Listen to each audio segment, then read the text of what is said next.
Nah, hari ini kita akan belajar interpolasi sirkular. Interpolasi sirkular itu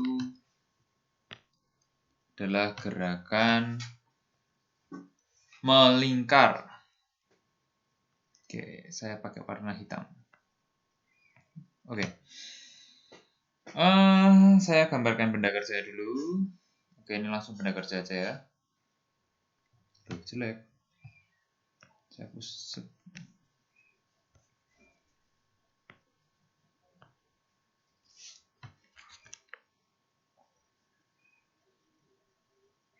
Oke.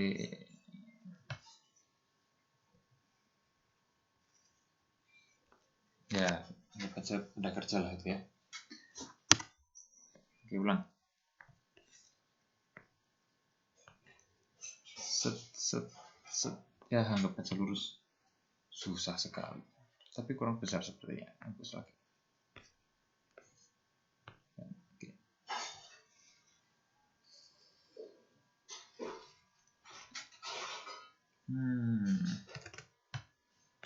Jelek.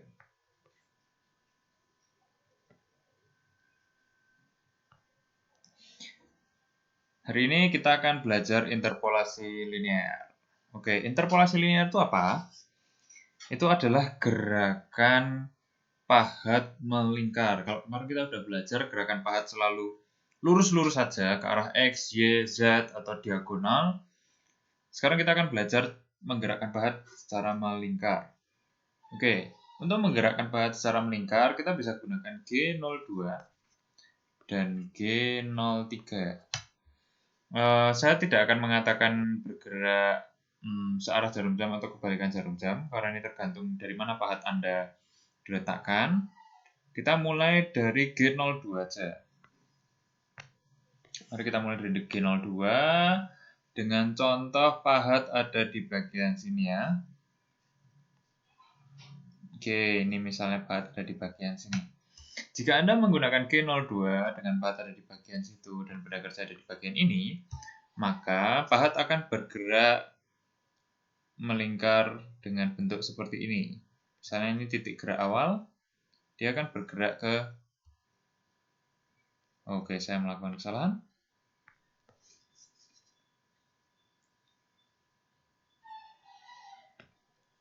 Dia akan bergerak ke sini.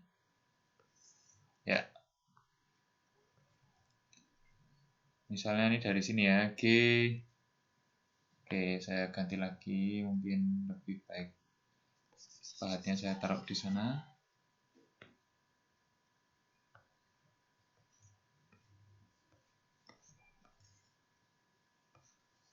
Nah, pahat akan bergerak ke arah ini.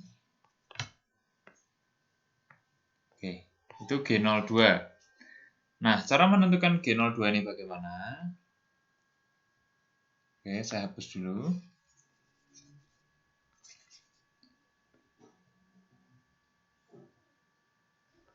Misalnya ini titik anggap saja ini titik yang gampang 10.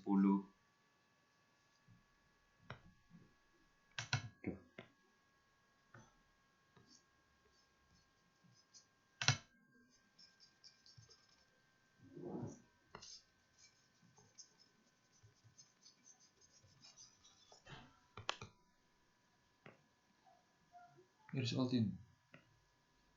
Oke, mari kita mulai lagi. Saya tadi G02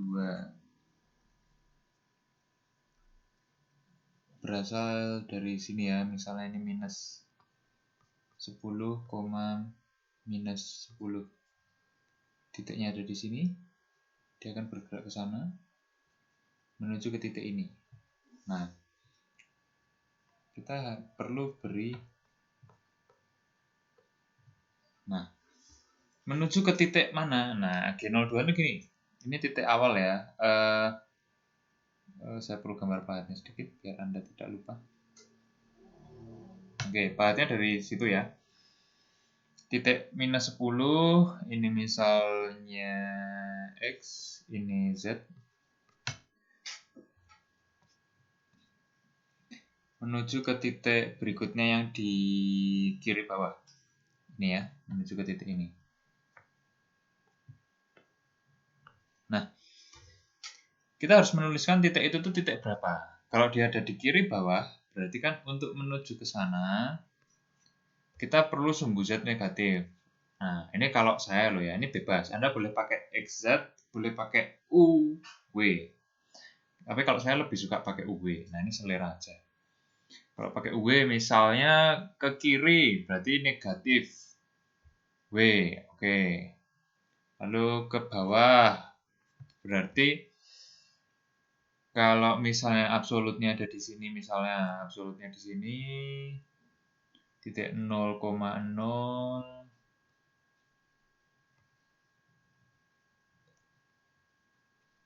Nah, saya mau menggerakkan ke kiri bawah, berarti kan X-nya itu yang tadi ada posisi negatif, kalau naik itu negatif. Ya, ini kan ke sana Z plus turun X plus. Nah, berarti kalau dia gerakannya turun, berarti kan X positif. Nah, berarti kita tulis dulu X. Nah, ingat, untuk X itu kita harus selalu memvisualisasikan 2 kali lipatnya. Seperti yang sudah saya ajarkan ke Anda, kita harus visualisasikan 2 kali lipatnya. Kalau misalnya kita mau menggerakkan sejauh misalnya turun 5 mili. Oke, kita beri jari-jari, misalnya kita pengen jari-jari gerakan melingkarnya ini misalnya saja 5 mili gitu ya, misal 5 mili ini kan setengah senti berarti. Oke, untuk menggerakkan 5 mili berarti kan kita perlu ke titik ini itu sejauh 2 kali lipatnya toh. Nah, kalau 2 kali lipatnya berarti kita perlu, karena dia adalah turun, maka kita perlu menulis 10, positif 10. Karena kita perlu 2 kali lipatnya. Sedangkan untuk jari-jari 5, itu berarti kan kalau misalnya dia ada di pusat tengah-tengah sini,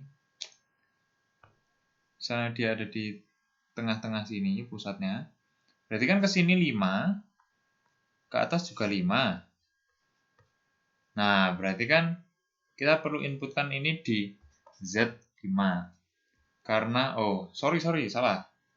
Ini bukan X ya. Ini U. Nah, U10. Kemudian W, karena W-nya ke kiri, berarti kan jadi minus 5. Nah, maka dia akan membentuk gerakan melingkar dengan jari-jari 5 mili. Oke, kemudian Anda perlu masukkan juga nilai R 5. Oke, saya ulangi pelan-pelan. G02 itu gerakan melingkar ke sana. Kalau pahatnya ada di sini ya. Pahatnya ada di bawah. Kemudian U10 berarti menuju ke titik U10, berarti kan ke bawah sebesar 10. Kalau 10 kan karena dia sumbu X dapatnya cuma setengah, berarti 5 dapatnya. Kemudian W minus 5. Karena W-nya kalau ke kiri itu minus, kok WW? Karena Z ke kiri itu minus, berarti W-nya harus minus 5. Begitu. Kemudian Anda perlu masukkan nilai jari-jarinya. Terakhir, nah ini jari-jarinya berapa. Kemudian ini adalah pilihan opsional. Kalau misalnya Anda mau memasukkan juga bisa. Misalnya F itu feed rate-nya berapa? Misalnya Anda kasih 100. Nah, 100 ini berarti 100 mili per menit. 100 mili per menit misalnya. Oke, ini untuk G02. Bedanya apa dengan G03? Ya tinggal dibalik aja. Kalau G03, nih saya hapus saja ya langsung ya.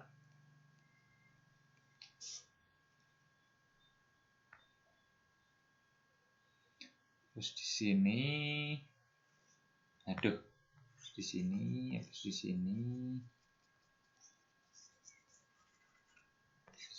habis di sini, terus di sini, oke.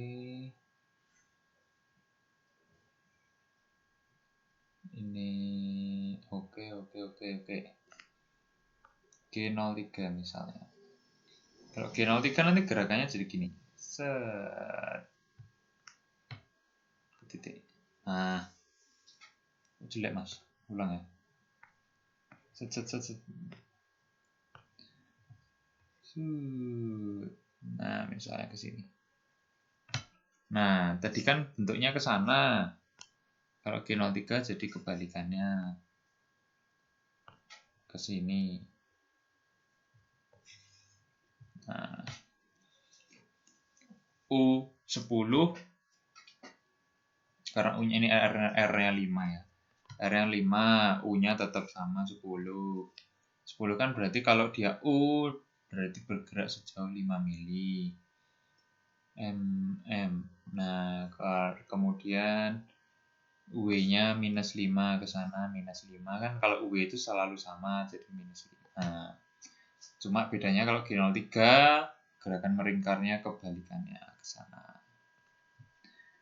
Oke, ya, Anda boleh bilang searah jarum jam, kebalikan jarum jam, itu silahkan Anda cerna sendiri karena kebalikan atau searah jarum jam itu tergantung posisi pahat.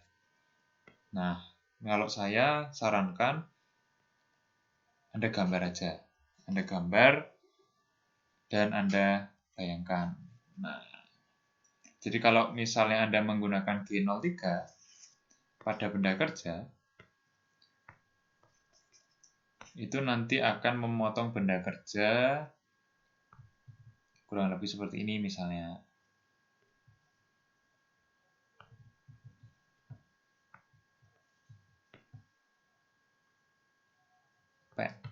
Bisa memotong benda kerja seperti ini. Nah, itu G03. Kemudian kalau G02, nanti dia akan memotong benda kerja seperti ini. Nah, perlu Anda perhatikan, kalau kita memotong benda kerja, itu harus sesuai dengan panjang pahatnya. Misalnya kamu pakai pahat panjang 12 mili. Tapi kamu masukkan ke sana sebesar 15. Nah, kalau kamu masukkan sebesar 15, pahatnya cuma 12, kan ya nanti nabrak toh ini. Badannya pahat nabrak. Kalau badannya nabrak kan tidak bisa jalan nanti mesinnya. Tidak sesuai dengan cara kerja yang sebenarnya. Rusak itu nanti badan pahatnya. Jadi kalau Anda mau melakukan pemotongan, pastikan dia berada di area mata pahat. Kalau saran saya, misal Anda punya pahat sebesar 12 mili misalnya ya. Ini saya gambarkan aja. Misal pahat Anda 12 mili. Pahatnya gimana sih? Gini.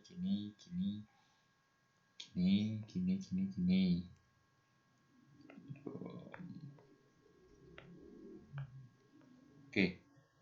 Pahatnya 12 mili gitu misalnya.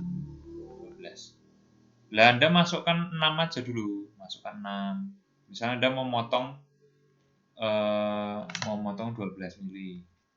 Jangan langsung 12, masukkan dulu aja 6. Jadi yang kepotong setengahnya dulu. Setelah itu baru 6 lagi. Soalnya kalau nggak gitu nanti bagian ini bisa menabrak sisanya di bagian sini nanti misalnya. Gitu. Jadi kita tidak bisa langsung memotong banyak begitu saja, kita harus potong sedikit demi sedikit.